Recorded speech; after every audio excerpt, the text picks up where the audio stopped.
Maglalagay ako ng cooking oil. Ipan-grill ko muna itong liempo. So, ay binabad ko na sa asin, paminta at konting toyo.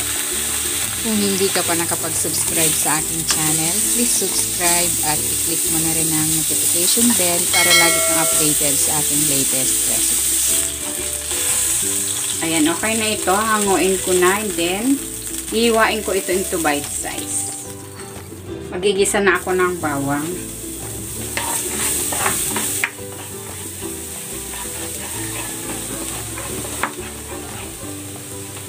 Ilagay ko na rin tong sibuyas.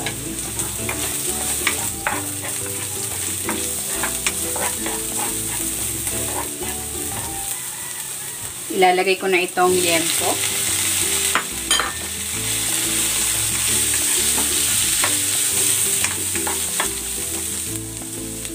Igisa ko na rin tong hipon.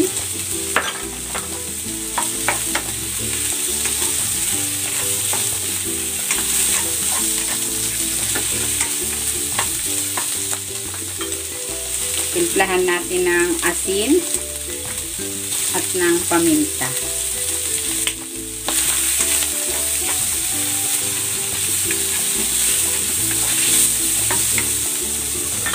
Then, igigisa ko na dito itong puso.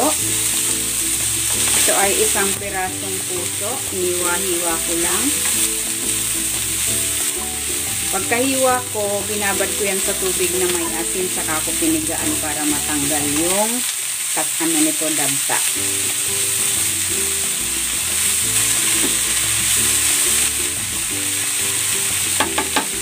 Lalagyan ko ito ng sabaw. Ayan, pinakuluan ko yung ulo nitong hipon.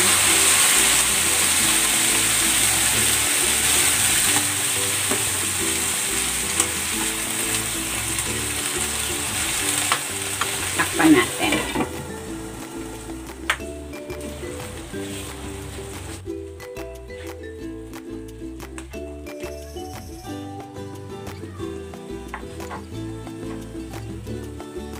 Ilalagay ko na itong sotanghon. Ito ay binabad ko na sa tubig.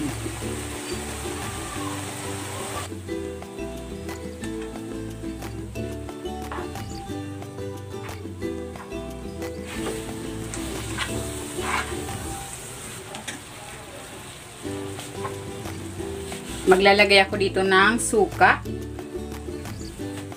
patis. Pwede kayo maglagay ng mga pampalasa of your choice. Dadagdag ako ng paminta.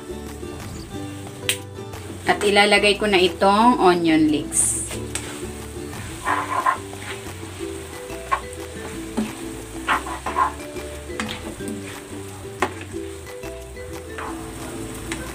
Ayan, luto na itong ating ginisang puso ng saging with sotanghon. Hanguin na natin ito.